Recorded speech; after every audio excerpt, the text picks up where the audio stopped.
lấy ngà lá cậu lấy cái nào na ni pha te i kan ton lên bằng mi thil pakhat ta chun nak a cảm ơn tôi lại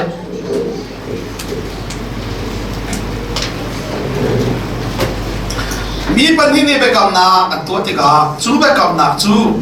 pakhat lo ni an hok khau in an chau khau lo pathian ni bia kap mi chu Abraham le ate fa pakhat kan se chathiang ni mi tam pi ti dup na cha na te fa na ti na ti lo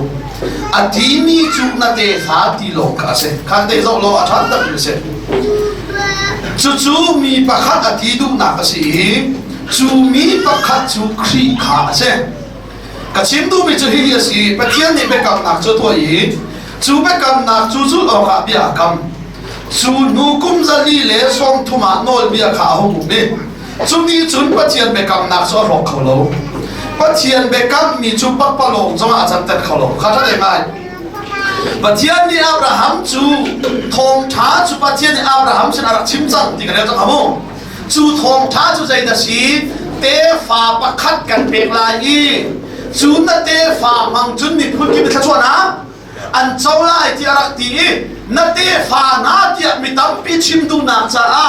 na te fa na ti atam be fa mang lo i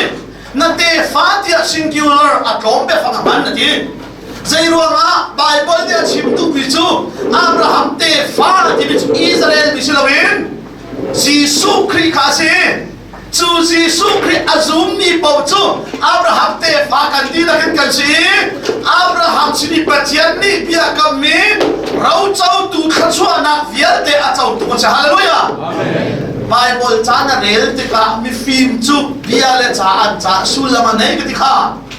na te fa na te lo na te fa chu pakhat zai ruanga Bible ya chim du mi chu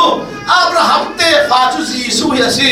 hallelujah chu Jesus thong in chọn ba ton he tan lâu he khắc chua cần mu ting chu vô lấy sa la ni pathian ni ara ke ting cham ki si thian ni thak thak se